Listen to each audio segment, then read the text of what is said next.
Star Wars 7x7, episode 1954 today.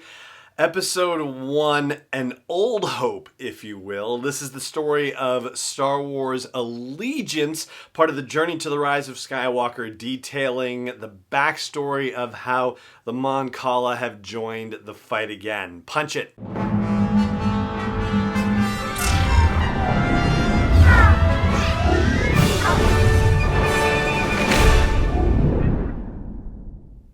Hey Rebel Rouser, I'm Alan Voivod and this is Star Wars 7x7. Thank you so much for joining me for this episode. So, more information about that time period in between The Last Jedi and the Rise of Skywalker and the Resistance efforts to rebuild after the devastating losses they suffered at the Battle of Crait. This is a full spoiler episode, so we're going to be talking about the Allegiance series from Marvel Comics. And if you want to know the details about what the Resistance did, what Leia did in the wake of the Battle of Crait, then let's dig right into it. If you need to save this so you can check it out yourself and not have it spoiled for you, then, save this episode for a later date. But otherwise, we're going to dive right in. So what I can tell you from the first issue of Allegiance is that the Resistance, specifically the Millennium Falcon, stopped to get supplies on the planet Tanuna. And this is a planet in the Mid-Rim. It's an ice planet that's had cities shaped by volcanic glass.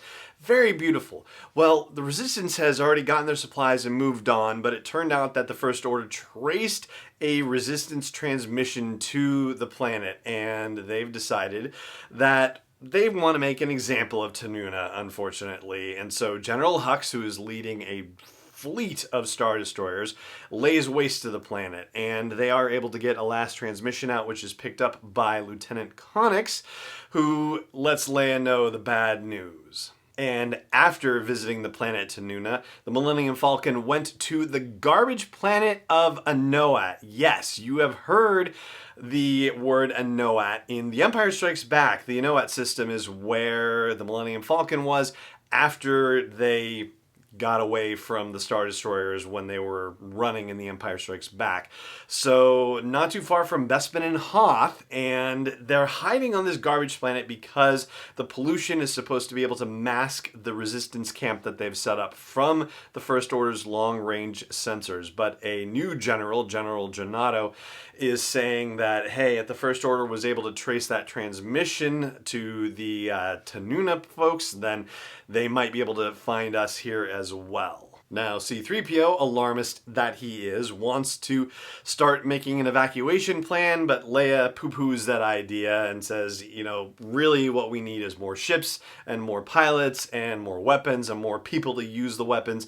Genato gives Leia an update and says, hey, we've got Vi Marati searching for a more permanent base, which is a tie-in to the novel Black Spire that we talked about earlier this year. He also mentions that Snap Wexley is leading a scout team to look at remote shipyards, and that Poe Dameron and Finn are on a mission to acquire weapons. And we'll learn more about that in a moment. But Leia decides that this is a great time to go pay an old debt, or at least honor an old debt to an old friend, which means that she is going back to Mon Cala, and she takes with her Chewbacca, 3PO, R2-D2, Rose Tico, and Rey to pilot the Millennium Falcon.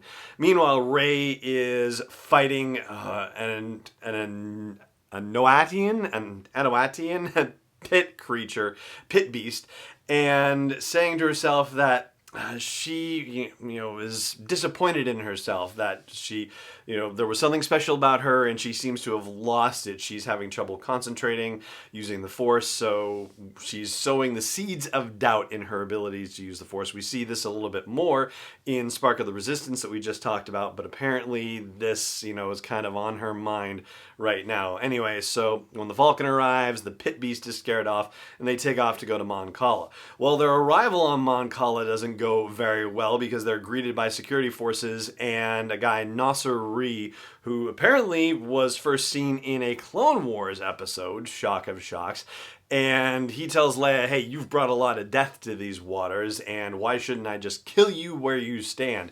That's the cliffhanger that they leave that on. Meanwhile, as far as the other missions that are going on, we actually get to see Finn and Poe on their mission, which is taking place at the Wayward Comet refueling station. So they're finding a contact there who can possibly tell them about, a weapons cache, and it seems to be successful. And Poe says, "Hey Finn, guess what? I've found out that there is a decommissioned impound from the New Republic on the moon Avidot, and it's supposed to have a bunch of weapons that were confiscated from pirates there." And they're like, "Yeah, let's go." And as Finn is going to gather a couple of their compatriots before they depart, he bumps into someone who is actually a shapeshifter. It turns out this shapeshifter is somebody named Remix Io, part of the Kendo Gang. And the Kendo Gang was seen in the Galaxy's Edge comic book series, which we have not talked about here on the show. But guess what? We're going to have to do that because apparently Allegiance takes place before the events of the Galaxy's Edge comic. And the bounty on Finn is actually referenced in the Galaxy's Edge comic, allegedly. Haven't seen that. I'm going to have to go check that out. Anyway, so the Kendo Gang, which is led by Kendo Voss, reaches out to the First Order to say, "Hey, we've found Finn and, we want to get paid." So a lieutenant then contacts General Hux, who says, very much Admiral Ozzel-like, "We can't be chasing every lead around." Then Supreme Leader Kylo Ren shows up and says, "Oh yeah, we can, so pay them and tell them that if they screw up, it's going to be really bad for them." So that's what happens with that. So Remix.io is supposed to be putting a tracker on Finn and Poe's ship, and we will find out what happens in the second issue of the Allegiance miniseries, which we'll probably be talking about on tomorrow's episode. But I do have a couple of last notes that I want to flag for you before we end this particular episode, and I'm going to do that after the break. Stay tuned. Hey Rebel Rouser, I've made some changes to the asteroid belt level at patreon.com/SW7X7, and they are all with sponsors in mind. So if you want to get the word out about your business, your product, your service to a dedicated Star Wars audience, then please check out patreon.com/SW7X7 and look for the asteroid belt level for details. Again, that's patreon.com/SW7X7. Welcome back. So first off, I want to say a quick thank you to Tim McMahon, formerly of the Expanded Fandomverse podcast and the late lamented Expanded Comicverse podcast, and also of Less Than 12 Parsecs, or formerly from Less Than 12 Parsecs, for enabling the comic reviews here on Star Wars 7x7. Thank you very much for your support, Tim.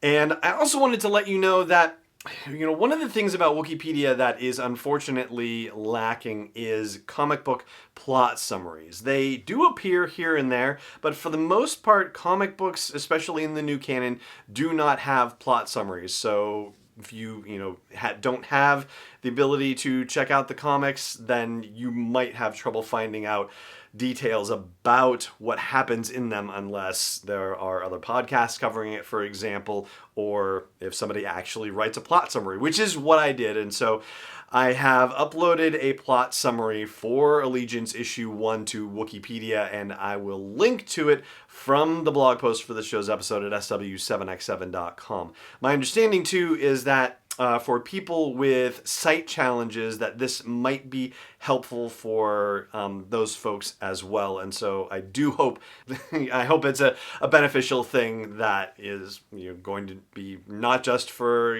sight challenged people, but for anybody who is interested in digging into this particular story, which is part of the journey to the Rise of Skywalker. It's not something that, unfortunately, I don't think I will be able to do on a regular basis, but would love to do it. And actually, it's one of my goals for the Patreon account for Star Wars 7x7. When I get up above a certain level, it's going to allow me to dedicate more time to the podcast and to activities related to it. And one of the things I would love to do is more plot summaries. So anyway, that is the story with that. So that's also the story with this episode too.